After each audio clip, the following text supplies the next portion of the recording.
Bonjour, bienvenue dans Les Explorateurs du Monde. Je suis Aya. Je suis Atoumani Rita.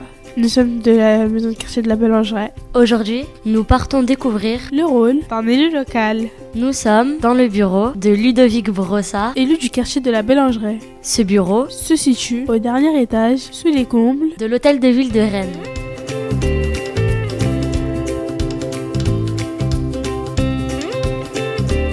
Bonjour Ludovic Brossard, pouvez-vous vous présenter ? Bonjour, je m'appelle Ludovic Brossard, j'habite le quartier de la Bellangeraie, je suis élu à la ville de Rennes en charge délégué à l'alimentation durable, l'agriculture urbaine. Je suis également vice-président de la collectivité Eau du Bassin rennais en charge de l'adaptation de la ressource en eau au réchauffement climatique et je suis élu sur les quartiers Saint-Martin et Bellangeraie. Comment devenir élu ? En se présentant lors d'élections municipale, en l'occurrence, c'est ce que j'ai fait aux côtés de Nathalie Appéré il y a presque 5 ans maintenant. Tout le monde peut devenir élu. Pouvez-vous nous raconter une journée type d'élu ?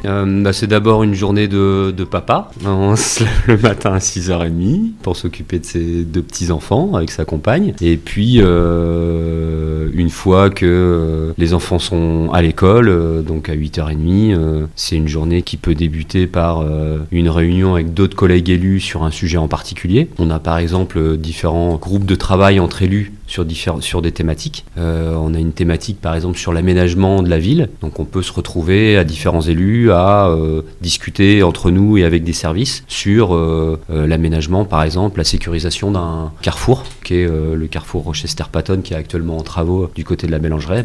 On se réunit pour discuter de ces choses-là, prendre des décisions. Est-ce qu'on le fait, est-ce qu'on ne le fait pas ? Est-ce qu'on le fait en aménageant de telle façon ?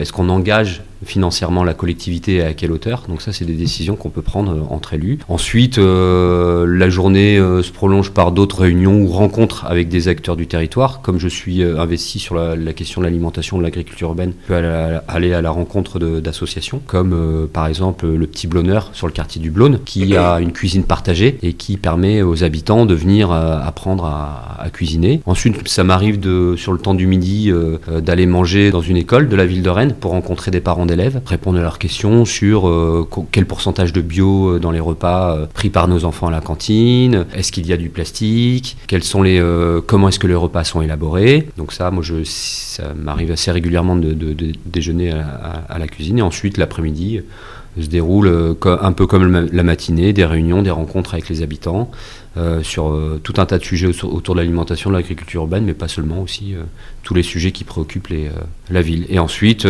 c'est une journée qui peut se terminer très tard, parce qu'il y a aussi des réunions le soir, donc jusqu'à 22h, 23h, et où on peut répondre à des mails, lire des rapports jusqu'à 23h, jusqu'à minuit. Donc c'est une journée qui est très chargée.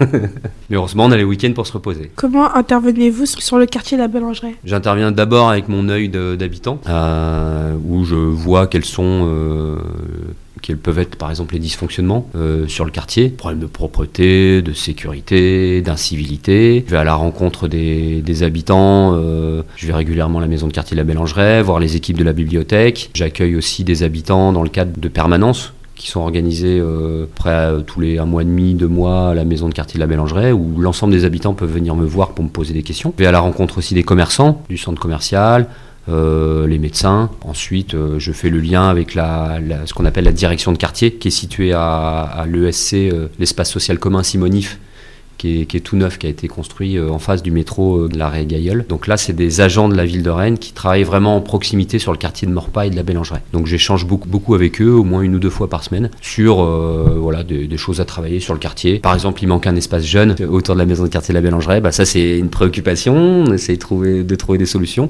Pour l'instant, on n'y arrive pas, mais c'est quelque chose que moi j'ai en tête. Et puis, ça peut être aussi des questions de propreté, par exemple, sur la rénovation d'immeubles rue Émile Bernard. Quand est-ce que les poubelles vont être rentrées pour que les gens puissent déambuler tranquillement autour de chez eux dans des espaces qui sont propres. Quels sont les gros projets à venir sur le quartier de la Bellangeraie ? Les gros projets, ils sont surtout... là, en ce moment, ils tournent autour beaucoup de la sécurisation des déplacements. On a par exemple une rue, la Motte Brulon, carrément sur le sud de la Bellangeraie, où il y a énormément de voitures qui passent. Et donc on essaye de trouver des solutions avec les services et en associant aussi les habitants pour réduire le flux de voitures. Parce qu'en fait, on est sur une rue où il y a 10 000 voitures jour qui passent et on essaye de réduire ce flux parce qu'en fait, plein de voitures qui passent, c'est une pollution sonore, c'est une pollution de l'air due au gaz d'échappement. C'est aussi une insécurité pour les personnes qui souhaitent faire du vélo le long de cette rue. Donc on essaie de trouver des solutions et pour ça, et ça c'est dans l'ADN aussi de ce qu'on essaye de faire sur la ville de Rennes, on essaye de réfléchir avec les habitants. Ça ne veut pas dire que les habitants vont décider à notre place, parce que nous, en tant qu'élus, on est représentants des habitants aussi,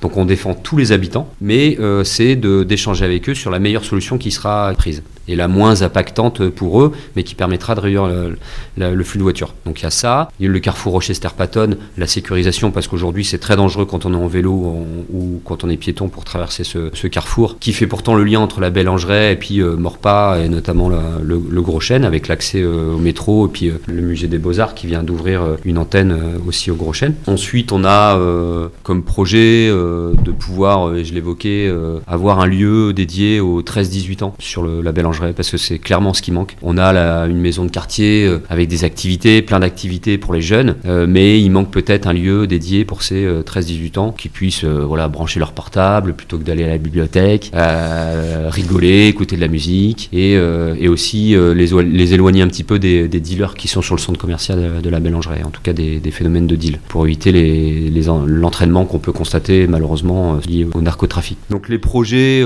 c'est surtout de la sécurisation des déplacements. On a aussi sur la coulée verte, on a un projet de vignoble citoyen, donc des habitants qui portent là, un projet de plantation de vignes. Donc ça, ce sera l'hiver prochain. On plantera des vignes sur la coulée verte. Là, c'est les habitants qui décident de l'endroit et de la manière dont ça va être fait. Et puis, il y a tout un tas de projets aussi qui sont liés à ce qu'on appelle le budget participatif, donc que les habitants proposent. Passerelle qui enjambe le canal de Lille, un city-stade. Le city-stade de la Bellangeraie, par exemple, il vient pas directement du budget participatif, mais c'était une envie exprimée par la maison de quartier de la Bellangeraie et des jeunes du quartier de la Bellangeraie. Donc on a construit un city-stade aussi pour répondre à leurs besoins. Et donc on a aussi du côté du stade de la Bellangeraie un terrain de cross pour vélo. Il n'est pas très connu cet endroit-là parce qu'il n'est pas du tout identifié. Et bien là, ce qu'on souhaite faire nous, et ça tombe bien parce qu'une personne propose ça au budget participatif, c'est de rendre ça plus visible, que les enfants veulent apprendre à faire du vélo et veulent faire du cross puissent en faire là-bas, quoi. On va revenir sur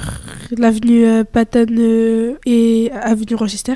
Est-ce que vous pouvez nous détailler les aménagements de ce croisement, s'il vous plaît? Là, notre préoccupation sur ce carrefour, c'est que j'évoquais à l'instant, c'est qu'il est très dangereux. Quand on est en vélo, quand on traverse ce carrefour, parfois les voitures ou les camions ne nous voient pas bien parce que les pistes cyclables sont pas très bien identifiées. Et pareil, quand on traverse ce carrefour, quand on est à pied et surtout quand on est assez âgé ou à mobilité réduite, il faut se presser pour pouvoir traverser ce carrefour pendant que le petit bonhomme est vert. Donc ce qu'on imagine, c'est garder ce carrefour avec des feux, mais par contre mieux identifier les pistes cyclables, un petit peu comme ce qui a été fait sur le carrefour des Gailleuls, où les pistes cyclables sont d'une couleur différente et vont être sur des voies différenciées, des voies voitures ou des voies bus. Et donc ça va permettre de sécuriser un petit peu les déplacements sur ce carrefour.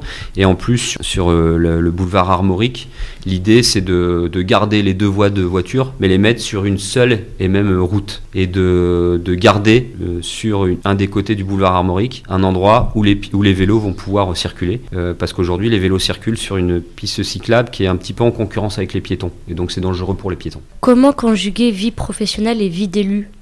Il faut avoir des temps bien déterminés où on travaille et des temps bien déterminés où on est en mission, où on a des réunions d'élus. C'est pas toujours simple à faire parce qu'il faut aussi ménager la vie privée, surtout quand on a un enfant de 3 ans et un autre de 6 ans. Donc il faut ménager du temps pour sa vie privée, pour la vie de famille, et un petit peu d'activité aussi en dehors, comme la musique. Et donc c'est ménager des temps. Alors c'est environ, je dirais que moi je travaille à la Ligue de protection des oiseaux à peu près 80 ou 60% de mon temps. Ça dépend des semaines. Et le reste des journées sont dédiées à la vie d'élu et les soirées aussi, les nuits même, on va dire. Est-ce que vous comptez vous représenter aux élections municipales de 2026 et rester élu du quartier, ou bien souhaitez-vous changer de fonction ? Pour l'instant, moi je me projette simplement sur l'année qui reste pour me mettre au service des habitants. Alors je fais une réponse de politique, hein.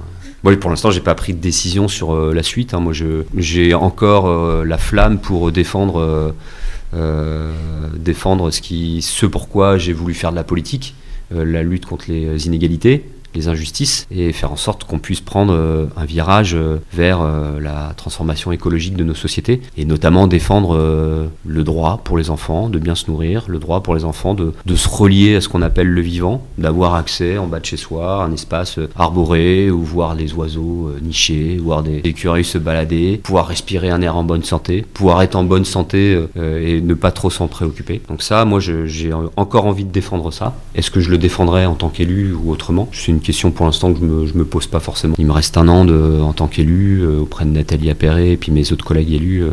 Donc ça, je vais mieux investir, mais la suite, c'est pas forcément moi qui vais décider, c'est plus aussi les habitants. Et puis on a besoin de renouvellement aussi, on a besoin de nouveaux élus eux. On n'a pas beaucoup de femmes aussi qui s'engagent en politique. Donc il faut permettre aussi aux femmes de s'engager en politique, de leur dire que c'est possible de le faire, que c'est pas un monde qui est réservé qu'aux blancs de plus de 60 ans, hommes.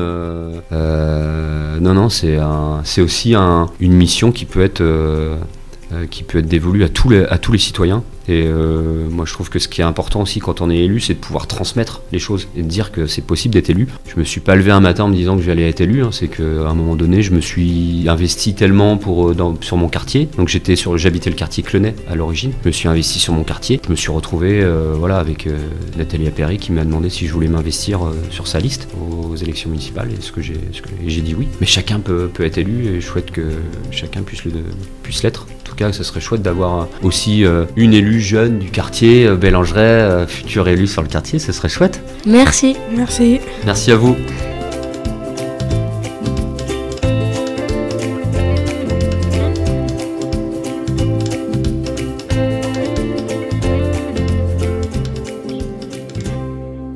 Merci pour votre écoute. À bientôt pour un nouvel épisode des Explorateurs du Monde.